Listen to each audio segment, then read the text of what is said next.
Fratelli the Rugby Podcast. The Italian Rugby Podcast. Fratelli the Rugby Podcast. The Italian Rugby Podcast. The Italian Rugby Podcast. The Italian Rugby Podcast.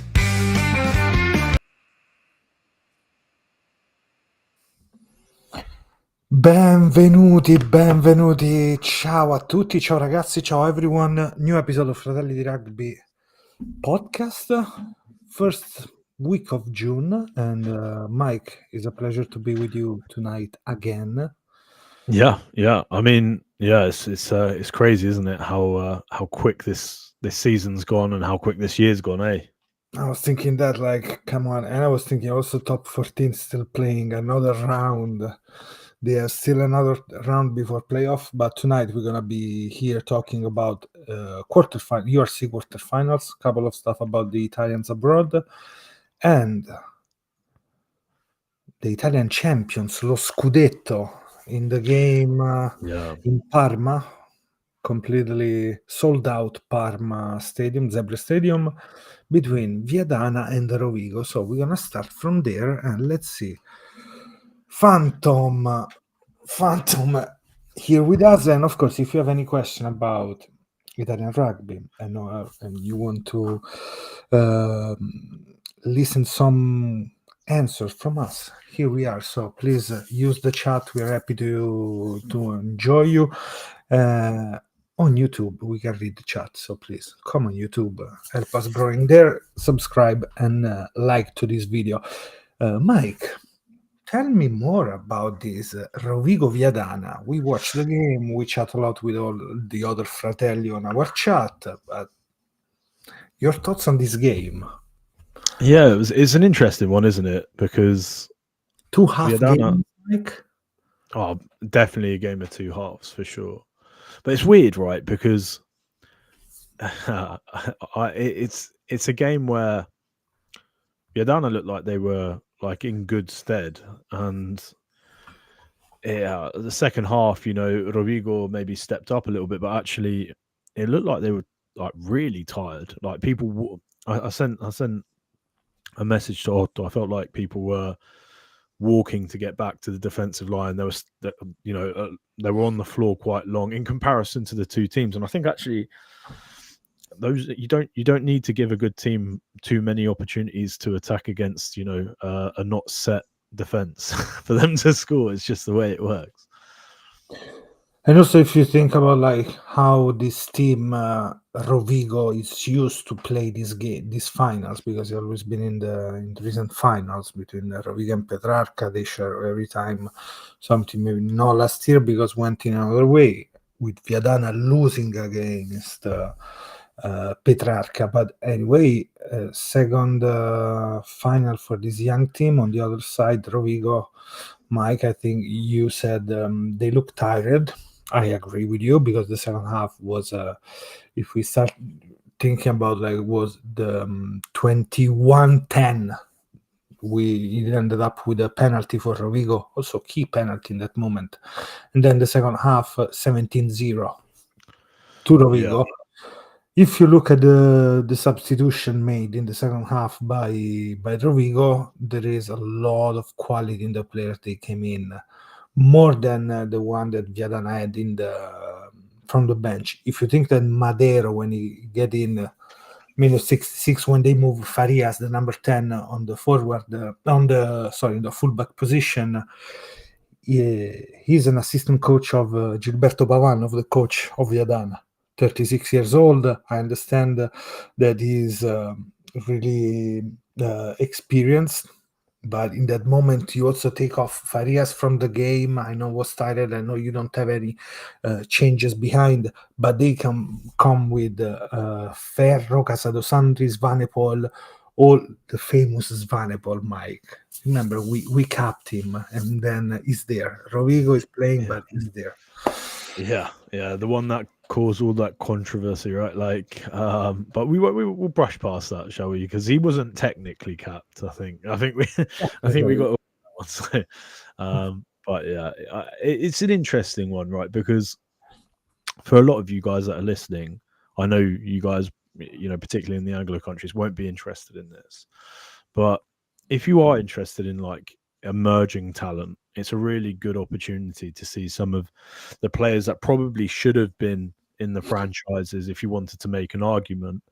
Like Vakari is a good example. Like he's someone who probably could have made an argument at under 20 to be picked up by someone. So lots. I just picked one player, but lots of players for you guys to have a quick look at. And it is really exciting to see sort of the general level of just below the franchises, because if you take out sort of the handling errors and the stuff that the franchises probably work a lot more on, physically they looked quite good, particularly Rovigo, and actually some of the play that they did when it worked, like when it went to hand, looked really nice as well. So yeah, for you guys who are interested next season, obviously try and catch a couple of games and see your thoughts. All right. There are some players to mention that they were in this final. If we think about like next Italian generation, we have Giuseppe Vaccari. We can add the MVP of the season, which is Belloni. Belloni that is being called by from Quesada for the summer tour. On the opposite side, the other fullback was Brisighella. So the opportunity to watch those players. South is a really good player. He scored that nice try in the first half for he play fullback usually, but now on the wing.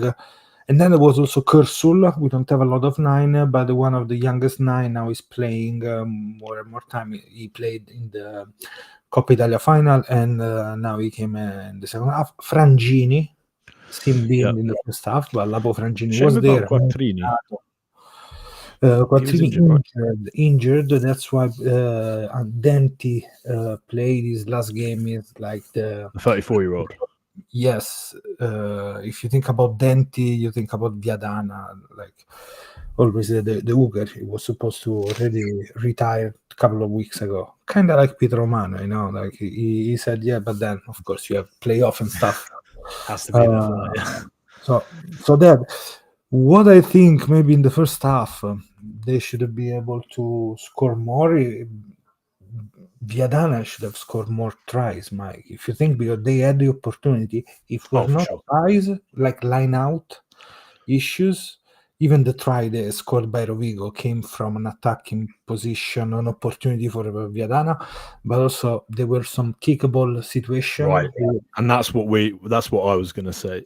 In the first 9 minutes, three kickable penalties. Yes. Then pressure in finals, 21 points, but you need also those points more. The dream. And in the second half, you didn't get any opportunity. You had to rush. There was no more fluidity in attack, Mike, for Viadana. Yeah. It was just slow, Otto. Like they were slow getting into position, and again fatigue. I think long season. Mike, if we want to think about the franchise, your thoughts on Locatelli in this game? Oh, mate, that 30-yard break, line break, and he was dragging 3 players with him, man. Like, but even defensively, he was good. I think he turned over a couple. Mate, he's just he just looks a level above Seriali, and when he's played at franchise, he's looked like the best player on the pitch as well, similar to sort of Stavile in that side, I suppose you can say. He deserves to play with a more competitive franchise or competitive team abroad if the franchises aren't looking at him. Always think about franchise, a former franchise player, Moscardi. Man of the match, he scored 2 tries. The second try was really nice with this flat pass by Belloni. He get into the line, but man of the match, he runs a lot with the ball. Look really sharp, better than when we see him playing for the Zebre. Of course, he's at a level, but also his city. He's from Rovigo. He's really attached to Rovigo. Means a lot. If you don't know what is Rovigo is a really rugby town in probably the real rugby town, if I have to tell you. Well, you can see what it meant to them as well. So I don't know if anyone saw some of the clips that were being shared, like of the. when Quillon went out, the number 9, the starting 9. I was going to say the campaign as well. Like, so when they went with after the game with the trophy, and there was probably 10,000, maybe more people, like all parading. That's mental to see, Otto. Yeah. That's mental. Every time they win, it's always chaotic like that. Really, Argentinian, French style. French style, yeah, that's what I see as well. Yeah. Madness, Otto. Madness. There was one player that I hadn't seen much about, but he looks really good. I think he might have been the centre. He might have played wing. The blonde guy from Rovigo. No. No, no, it's like I'm gonna have to look at it. The lineup again begins with B. Baronio. No. He's the 9. No. He's a. All right, I'm gonna have to look. Right, you keep talking whilst I look. 2 seconds. I have the list in front of me. With Rovigo or Viadana? I think it's Viadana. Ok, Brisighella, Sauze, Morosini, Iannelli, Ciofani, Roger, Baronio, Ruiz, Wagenfil, Locatelli, Marchio, Obigna. You say one of the props, maybe? No. Yeah, it wasn't one of those guys. Now I'm questioning, but anyway. Bronzini. You're saying Bronzini, yes, him. He is so good. Bronzini, former Benetton too. A few years ago. Well, mate, he looked real good. Yeah, but I might have gotten confused with a game I watched slightly later. I was playing catch up with some of the games this weekend. I ended up watching. You remember the other Bronzini, Giorgio Bronzini? I don't. I've got to be honest. The one that he played for Benetton, but he was like our generation kind of. This guy is 27 years old. Viadana, Benetton, Sandonaga, Alvisano, and Viadana again. He played for Benetton 2 seasons between 2017 2019. And he scored one. Yeah, no, I don't. But he looked good. Like, he looked good. And again, I might have been confusing one of the different one of the other games that I watched. But anyway, no, it's really good. Mike is really good and smart player. You see that he's much different. You need this experience playing more to be a more 360 player, kinda. So, right. Yeah. I like the way you play in the side. Yeah, it's going to be interesting. Next year Biella will be in the Serie A Elite. So for 2 years, Biella will stay near Turin. Close to. So yes, it's another region. Be represented at the highest level. Always good this time. Piedmont. Not that, Piedmont football. Yeah. Exactly. Speaking about football, did you watch the? Did you watch the final? Yes. Were you happy? Be honest. Man. No. Be honest. I wasn't happy. My dad is an Internazionale Milan supporter. Oh, okay. And I'm born the 5th of May. So there is also, and I'm Lazio supporter, so it's pretty weird the situation. But no, I was pretty bad. But hey, it was nice to see playing so well, Mike, on the other side. Yeah. PSG retired a few men, I think. Skipped that part. Yeah, it looks like it was a joke, but yeah. Man. Here, Mike, because no jokes in the quarterfinals of the URC. If you think about it, a lot of shithousery. Because our friend here saying are magic. Sharks are magic. I don't know, man. Like, where do you want to start? Do you want to start with Glasgow? Let's go. Let's start in order. Yes, let's start with Glasgow. The game, Glasgow. Franco Smith made his job. Kyle Rowe pretty well. Yeah, man. He just knows how to get players to step up, which is cool. Like, that's a cool trait. Like, I thought Glasgow, after the Six Nations, were in a bit of a slump. Like, maybe You know, they weren't sure what was happening with Tired. Franco.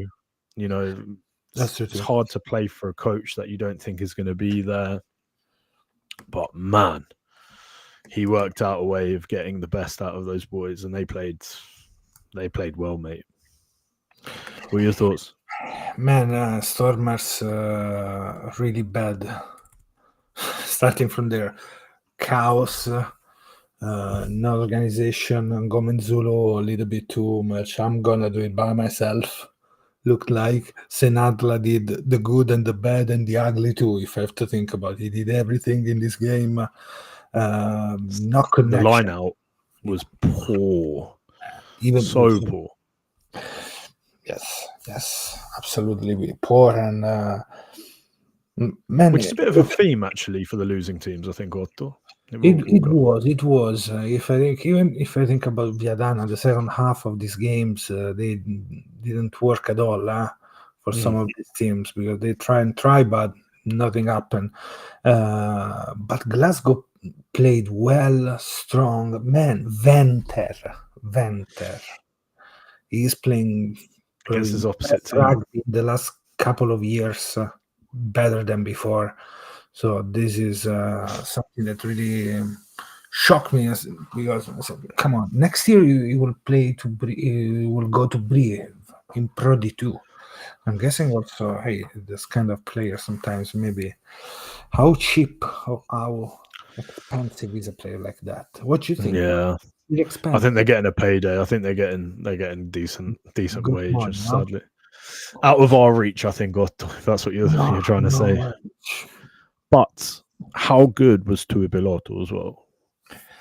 Kicks behind, Just hands, creating dunks. space as well. Like the Glasgow 10 was having, like they expected the ball to go to Tuipiloto, so he had loads of space. He just running it in. Thompson had a lot of runs in this game. Then even the Simbin buddy, he played a lot, and and even when he get out, Adamas things was pretty good. He started pushing, kicking them behind. They work together really, really well. I mean, he's a team that knows how to play, knows how to attack. On the other side, the Stormers really melt in this game, I think. They did. Literally 36-18, but capitulated. No, if I think about when they scored last try was Senadla at the beginning of the second half, and then nothing. And then there was an instant and 2 tries by Glasgow even in the second half too. So there was more. They didn't look like they were going to win. At no point, to be honest. No, absolutely. So, and then they will play against Leicester. Shall we go with the heads up? One with the other. Let's do that. So Leinster Scarlets. How convincing was Leinster, Mike? Not convincing, Otto. Not.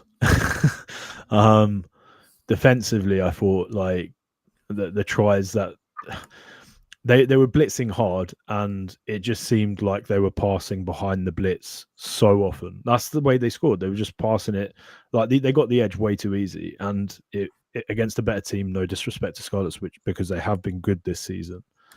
Against a better team, they're going to get punished. So against Glasgow, look at Carl Staines probably licking his lips at that. He's like, "I'll get on the end of that." So it's one of those, mate. Like against better teams, I think they need to play better. Who was really busy in this game was anyway Gibson Park did well in this game. He was like he's consistent, though, isn't he? Everywhere. Yeah. I mean, like there was lots of good as well. I thought not Sheehan, what's his name? I can't remember the name. The other guy that came on who did the charge down. The other hooker. Callahan? Keller, yeah. Yeah. He was very, very like they just got depth everywhere. Simon looks like he had a bit of a cut, but he should be ready for next week. And also, I think they expected more to go through Geordie, which they didn't, which created the opportunity out wide as well. So Low capitalized that. it's Leinster can attack in so many different ways, and that's the thing, right? They've got too many weapons, Otto. That's true, but let's see how long they will keep fighting during these 80 minutes against Glasgow. They probably had an easier game. If I think about how the both games went, and also I'm wondering if they're gonna bench for the next game Jordi Barrett, right? Because you can bench him sometimes. It'd be so weird for them to do that, wouldn't it? But they struggled in the scrum as well, didn't they? Like they weren't convincing. Yes, Clarkson struggled. Yeah, they've got they've got some chinks in their armor. Like if better teams will exploit that. Although again, Glasgow also struggled in the scrum as well. So yeah, it's going to be interesting. I think that's going to be that's the game to watch for me anyway. I'm so excited by it. I'm sure you're going to be the game to watch, because on the other side, well, if we have to think on the European way more than the South African way, of course, for in Europe, probably more interesting there. I'm honestly really thrilled for the other games, even if I think probably I love them as well. They were so impressive. How many bottles of water you think Jax White drinks during a game? You see every time bottles of water there. He needs one of those camel packs, just constantly like drinking. Yeah, man. That was a really entertaining game. Like I was impressed by Edinburgh as well. If we think what Bulls did to Benetton not too long ago, and how competitive Edinburgh were for a long period of that game until it just fatigue, but also like the bench. It was just wonderful to see Otto, in my opinion, you know. I want to add only one thing about Scarlets, because we didn't say anything about them, but I think anyway this was a really good season if you think how they were playing last season and how they step up, all these players, and also having the confidence and how much he trusts the coach, this team, because you have Blair Murray, Tom Rogers, at least me, all young players. Yeah, mate. Blaine Murray was sensational. He was probably one of the best players on the pitch, if you want to give Blaine Murray, guys, listeners and viewers, we vote for him as Fratelli Rugby podcast with the URC press for best young player this season. So man, he's so good. He's so good. Yeah, he's so good, mate.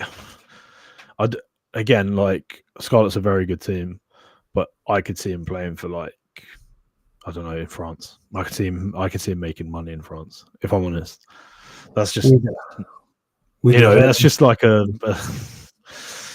Blair Kinghorn type. What kind of team? Hey, yeah, makes sense, Mike. If he's gonna play another couple of years, and then yes, boom, ciao, leaving. Talk about other players around. Sam Prendergast in this game, the Sams, the battle of the Sams, Prendergast and Costello. But Prendergast, how you think he's playing now after? Sometimes maybe good. Maybe good. Really Gattuso-esque. Yeah. Hey, listen, some of the stuff he did was beautiful. Everyone's going to say like the tip on, like the quick tip on hands for the try to low. Everyone's going to say that. What I loved, and this is how intelligent he is of a player, is the fake tip on to Barrett to get his shot off the ball. Like he knew that the player was committed, so he stopped that. I love that. And listen, people are going to say, oh, he bought a penalty. No one forced him to tackle the player without the ball. No one forced that. But he just made it look so real. That Otto, that was poetic. So little things like he's obviously a very talented player, like very, very, very talented player. He just needs to get consistency. And his kicking, obviously off the tee, problematic. The first one was spooned. But Otto, there's only one way to improve, and I think we've said it a lot, right? playing, hopefully at the highest level, is the best way to improve. If not, just playing is the way to improve. But he'll get there. He has the potential to be very, very, very good. Do you see how now he's starting to rush every time there is the line out set piece attack by the opposite team? He really rush off try and cut the the space. line to cut the space because he knows he has to He's gonna tackle lose the before he's gonna start and everything. Yes. So he's doing a good job on that because okay, you know what? Even if I'm gonna be tackled, you're not gonna go over the general gain line previous of the line out. Right. Yeah, So yeah. If he's you're going to lose fine. the contact, you want to lose the contact before the gain line. Yeah, 100% agree. Then we see like when Murray passes him on the open side wide, you see a different kind of engine in these two kind of player and also technique how I want to go tackle him, but he's working on that. Yes, Love that. Otto, such an important point. Like, yeah, the best players adapt, and he's adapting to something where he feels like, and most people would agree, is a weakness of his. So yeah, beautiful. One thing I will say as well, his kicks out of hand are like monstrous, as well as Gibson Park's, obviously. But it's easy the way he kicked. You see when he wants exactly when he wants that other kind, even the chip over that we were mentioning in the chat. Yes, that was very jealous, Otto. Big I'm very jealous because he has so many. Like he's like George Ford is probably one of the fly halves that has the most amount of kicks in his like locker, where he can just pluck them and he does them well. Prendergast isn't that far off, and he's only like he's like 10 years behind. That's mental. Mike, if you have to put another an Italian number 10 player and you want to put him in Leinster, who's the right player to play that kind of shape? Done.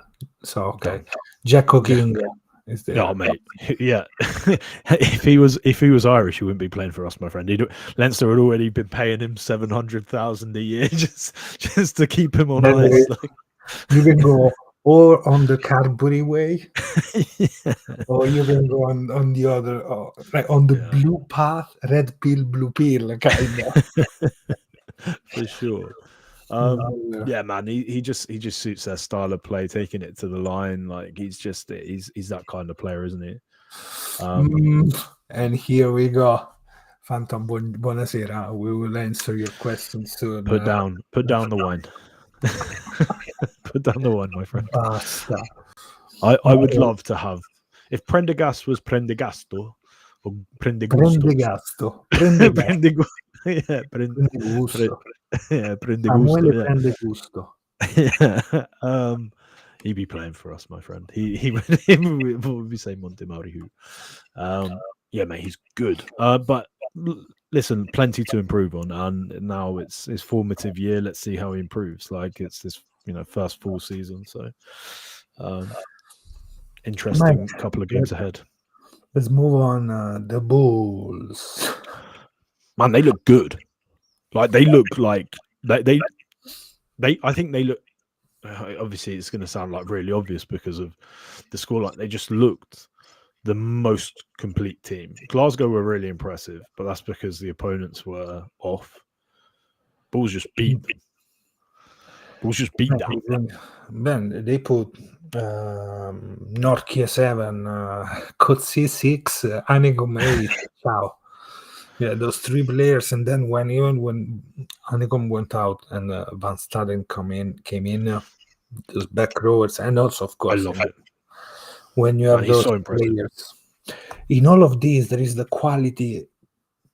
How still good is Willie Leroux, which is for me it's something else. Willie Leroux, the way he plays, and even if I don't like some other players in the more than others, but he's really, really like yes, come on, hands and brain, too good, and the way he kicks too. he makes the right decision more often than he doesn't. Like, and that sounds like a really stupid thing to say, but when it's high pressured and a lot goes through you, making the right decision more often than not makes you a very valuable player. He's impressive, and like he's one of those players where you anticipate he's just going to go straight into coaching. Like you just that seems like the path to it. He just understands the game so well. I agree. I loved him at Wasps. He's probably better now. Even losing a little bit of speed and a little bit of strength, he's better than he was. So. But he can do it with the players around him. He still can do it really, really well, Mike. Because when come on, you can also skip some games and still being the smart player, the wise player every time in the field, which is something. Yeah. Keegan Johannes had a good game too, the number 10, which is really another player that is lovely try.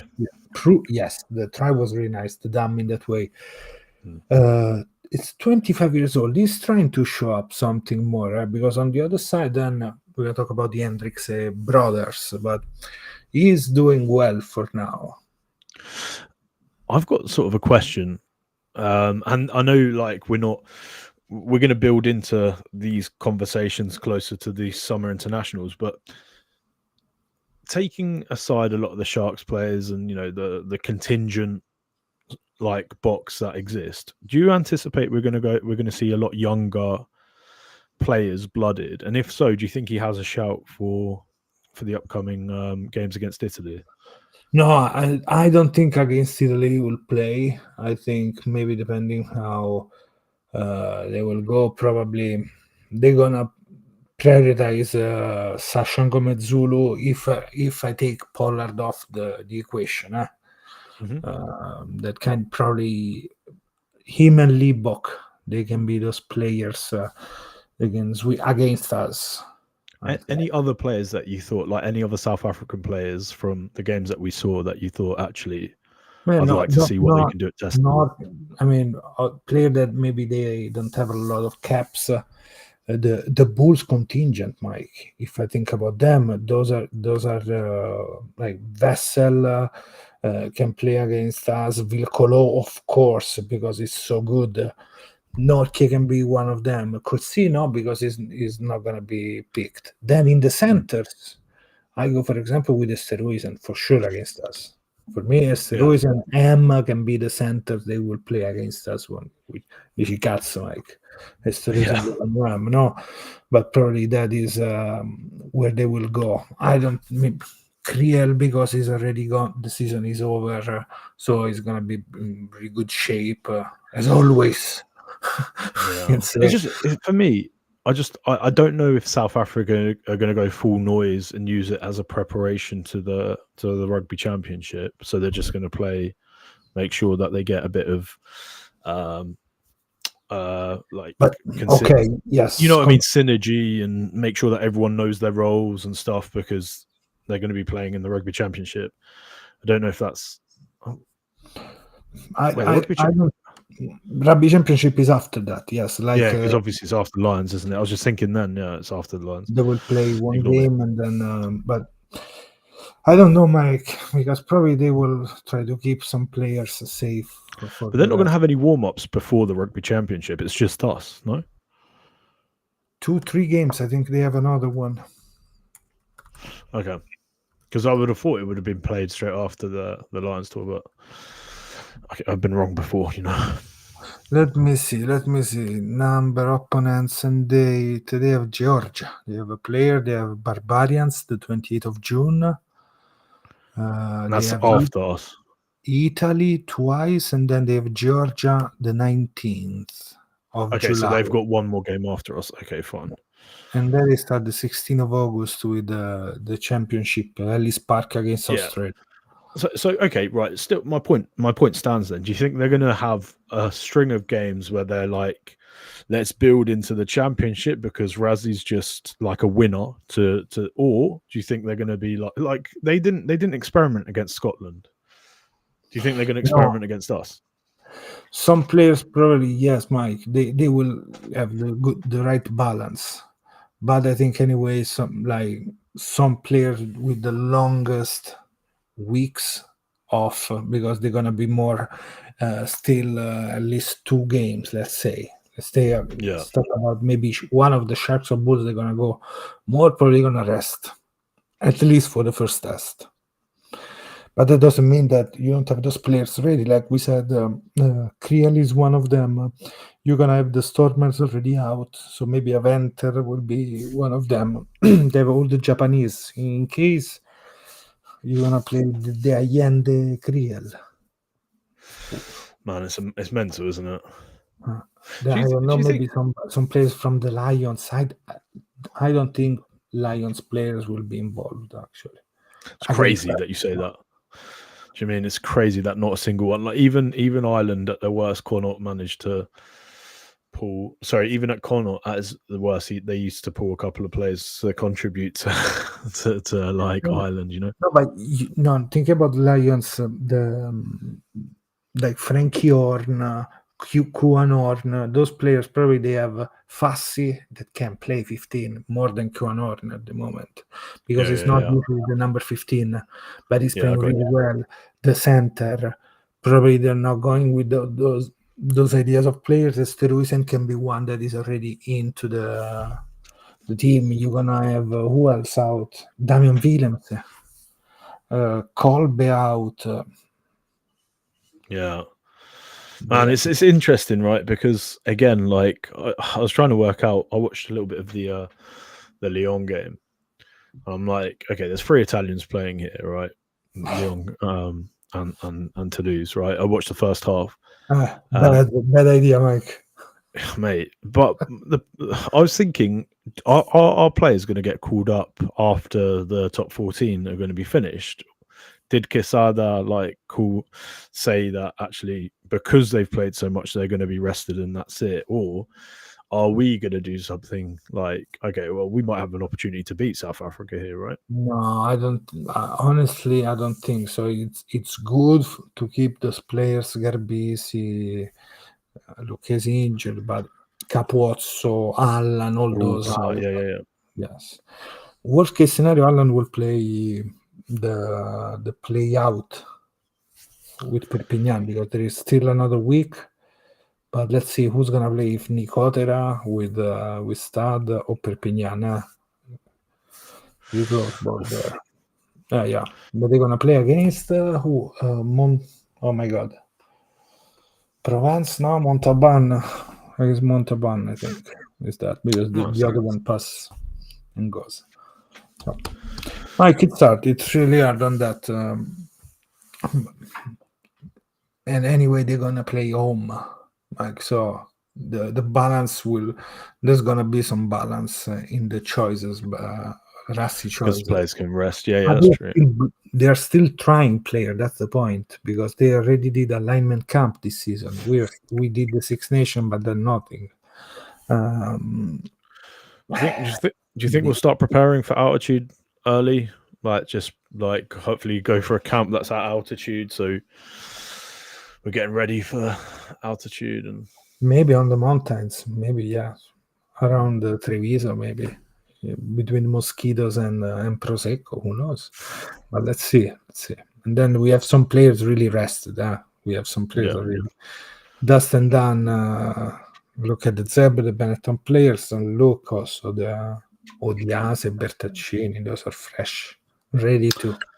Man, so excited to see. I'm actually so excited for this. There's so much potential for us to see like so good, you know. As long as we win on and beat Namibia, I don't care. Like I don't care what team we put out. I don't care. Like Namibia has to be like the minimum. As long as we beat Namibia. Modi's playing really well this week, even if the game was 33-3 for Castra. But when Modi came in, you feel him. Couple of defensive players off the line. He was defending on the try line, bringing back off the try area. So decision making. well. It's always This is been his amazing. weakness. Man, I posted in the chat before the quick hands in the last minutes of the game. He played So 24 minutes, and he was really good too in this game. Better than Tuilagi in some areas of the game this week. nice. Yeah, I'm excited to see. I'm excited to see that, mate. I don't know what the combination is going to be, and again, like there's so much unknown. So And have this. What is gonna happen to Brex if the center partnership Marin-Menoncello turns out to be amazing in both the tour and for Treviso in the season, given the age profile of Marin and Menoncello? What's gonna happen to Brex, Mike? it's a good question, because obviously that's the combination that they're going to play next year. So I think it's going to depend on if Menoncello re-signs with Treviso, because if he doesn't, then that chemistry goes immediately anyway. So it's sort of irrelevant. It'll just be Menoncello and Brex until Brex doesn't want to do it anymore.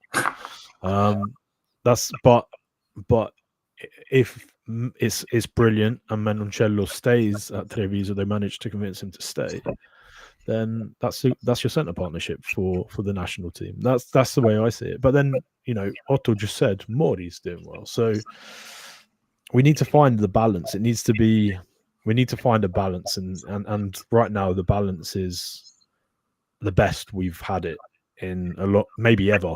Right, it's the best we've managed to create that balance, maybe ever. Brex with his hands and his decision making, Menoncello with his athleticism and aggression, doing what he can do at the breakdown. In terms of the balance is there. We need to find a way of making that again, I think, and that's hard. That's hard. Absolutely. Let's see what's gonna happen the next week, because there is another game. So next week probably we should take a look at Bayonne if he will play. So again, maybe next week we should analyze a little bit of his performance. We should do that too during the live streaming, so we can see. Yeah. And then let's see the other games, how things will go, because it's so much. But for now, only URC. Mike, one thing we missed in all of this. The Cramp kick, gate. the kick between Sharks and Munster. We didn't say anything about this. Yeah, let's talk about The that. game was pretty balanced. A lot of to fight on one side, and the other one, I think, was really fair to end the game in a draw in this game. But then the circus. Your thoughts on that, Mike? On Jaden Hendricks dead with cramps. I want to be honest. Like in the video, he's got cramp. Like maybe they could have just pushed him a little bit further away, exactly. right? And that's the question. But he wasn't faking anything. Like he had cramp. But people saying all these things under the sun, just it's ridiculous, mate. Like what do you want him to do? If he genuinely had cramp and it was bad enough for him to fall on the floor, which it looked like it was, what's he meant to do? I'm wondering how tactical was the call, because during the live, during the game, you were able to listen, and they were saying like kicker out for injury after also Crowley kicked. I'm wondering who was the other kicker. Maybe it was Fassi, I guess, in that team. But there was that. Maybe if the physio and stuff, they pull him 5 meters away from that situation, was better. The ref could have been much more straight to him. Hey, go back 5 meters, move yourself a little bit more. And, I'm happy that he kicked. And yeah, well, that's what I was going to say. Like, I'm going to say something that's going to upset a lot of our Munster listeners. It was inconsequential. Like, it didn't matter. Crowley aced his kick. That was a beautiful kick, the way he curled that in. It's inconsequential. Whether you agree or disagree that it was intentional or not intentional, like I said, the cramp definitely happened. You can see on video, right? It happened. I saw it on a crappy resolution. So even I could see it happened. Like that definitely happened. Whether he stayed there on purpose or not is the question. And whether you think he did or he didn't, it doesn't matter because Crowley aced his kick. What had this had happened when the kick was missed, then By you can make an Scannell, right? argument, right? But it's I think people, media now are just like click, click, click, click, click. They're selling the story. They're trying to make it into something it's not. Mike, also, I think also he gave away a lot about the Crowley personality, to be honest. Huh? Like, for me, it's a 10-point charisma, like Dungeons and Dragons, something 10 more. Otto, you know I love those sort of players where they show a bit of fire. Like, I love that. I love that. I love players that want to win, want to show that they win. Like, want to show that they want to win as well. Like I love that. I love that, and I think again, like that's maybe more of a football mentality. Because rugby players are meant to be humble and stuff. But I like Pollock. I like objectively, as much as I think he would be really annoying if he was playing one of my teams I support. Objectively, I like what he does. Like I like that. I like the fact that he leaves it on the pitch. I love that. But then also he needs to be able to take it. That's the one thing I'll say on that. But like I love that. And Crowley gave it to the coach. And gave it hard. It was good. But Mike, what do you think who will win on that side? The Bulls, Sharks? You said the Bulls. On the other side, Leinster, Glasgow. See this, Kian, I'm sorry. Okay, I'm going to base it on this, like this week. I can only base it on this week. I thought Glasgow were brilliant. Admittedly, Stormers were poor. I thought Leinster were okay, and I thought Scarlets were good. But if Leinster go in at the same level, I think Glasgow might beat them. Can be the surprise on this. Right. Obviously, like I said, Leinster have more. Like they have a lot more. Like they need to show more. If they go in with the same level, for me, make totally sense. I agree with you on this. Now, let's see the games. But also, if we think the four teams are the four top four of the season, so it makes sense. Those four teams at the end are up there, and they're playing the semi-finals. Anyway, Mike, thank you for your time, and thanks, guys. Tyrone, Phantom, of course, always here with us doing the live streaming. Don't forget to subscribe to our YouTube channel on X, Instagram, whatever. Just stay with us. Mike, ci vediamo la settimana prossima. See you next week. ciao. Ciao.